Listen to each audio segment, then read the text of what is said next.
Interesting, isn't it? We've had two atelectasis examples from tumor.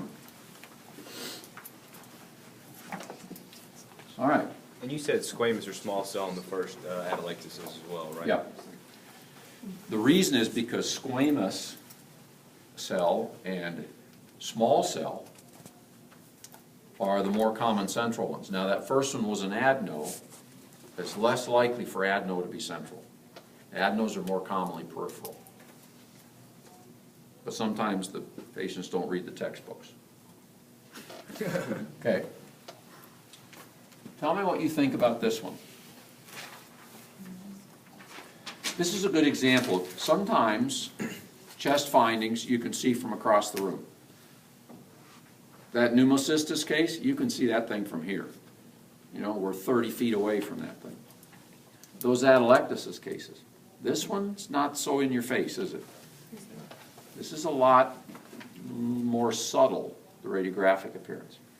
But don't you think there's a little increased density right there? Mm-hmm. Yeah. Sure. Sure, I agree. No. Right You there. can't really see the edges of the lip of the ribs. There is a little fuzzy area of increased density right there. There's also some enlargement in this hilus right here. Okay, I see that. Guess what? Pneumonia, lymphadenopathy. Is this not elevated? Yeah. Looks like Yeah, that's We'll what I get was over there in a thinking, second. Okay. Let's look at here right now. First, yeah. We haven't even made it. This is a good example of, okay, you see the 800-pound gorilla in the room, but look at everything else too. Yeah. Or you miss stuff. So this is just as important as these things are. So there's a little bit of increased density right along what? Minor Minor fissure. fissure. Minor fissure. Did the minor fissure move? Yes. Yeah.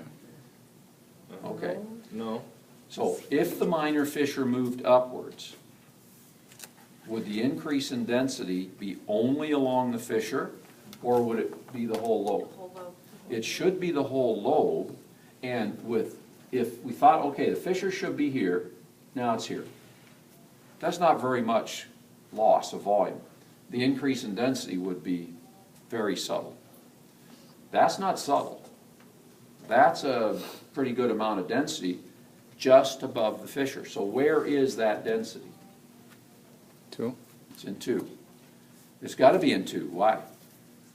Because that's the only segment that's directly above the minor fissure. 3 isn't. 6 certainly isn't. 1 isn't. 2's the only one directly above the fissure, isn't it? So does this have a fuzzy margin? Mm-hmm. Yeah. Here's a great example. Do you remember one of the signs of consolidation was fuzzy borders unless Touching a fissure. touching a pleural surface, like a fissure? Well, there's a great example. See how it's well defined? In fact, there's a little bit right here too. It's well defined, but when it's not touching a fissure, it's got a fuzzy border. This is classic consolidation. Subsegmental, segmental, lobar are bigger than lobe. Subsegmental. Subsegmental. It's a great example of subsegmental consolidation. There's also a little bit right here. See it? Yeah. Yeah. Coming down like this. No idea where that is. Could be middle lobe, could be basal segments, because there's no way to localize where this is. It could be 7 through 10 or 4, 5. So what do we have? Multiple small, patchy, subsegmental, consolidated areas. What is it? I don't know. That's all I can say about this, is the patient has multiple small, patchy, subsegmental consolidation areas. Well, what's a common cause of airspace consolidation? Pneumonia. Pneumonia is, infection. That's a common cause of airspace consolidation. Blood, pus, water, protein, cells, remember? Blood, pus, and water do most of it, and pus and water do most of that. Is this a pulmonary edema configuration? No. No. Well, if pus and water do most of it, and water usually has a butterfly, medullary lung configuration to it.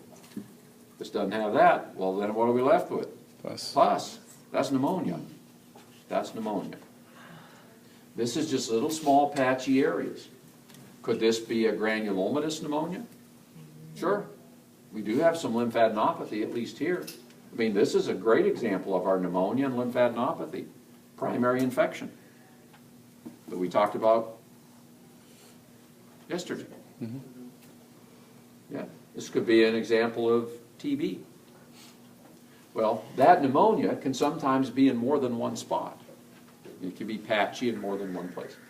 This was coccidioidomycosis. There's no way to know that from looking at it. But this was coccidioides. And where do we have coccidioides immitis? Dry, arid, deserty areas, exactly. Really, anywhere from West Texas all the way to the Pacific Ocean. And up into the areas until it starts to get green. You know, starts to get green in Oregon, Idaho, you know, Montana. That's where it starts to get green. From there down, it's all deserty, semi-desert area because it doesn't rain as much there. Coccidioides likes dry soil. It doesn't like wet climates. It doesn't like a place like Atlanta where it rains 4 feet a year because it's too wet here. Histo likes wet soil. So that's why we have histo here. Really, anywhere where it's really damp and wet, where you get lots of rain, that's histo country. That's why we're in the histo zone here. We don't have coccidioides here. So somebody that's never left from here, that has lived their entire life in the southeast, how are you going to have coccidioides? You have never been to the place where it happens. You can't have it. Just like somebody that's lived their whole life in Las Vegas and never been anywhere else out of the Southwest. It's real tough to have histoplasmosis because they haven't been anywhere. Now, histo has a worldwide distribution, but it's much more common in places where it rains more, where it's damper. This was coccidioidal. But there's no way to know that just from looking at it.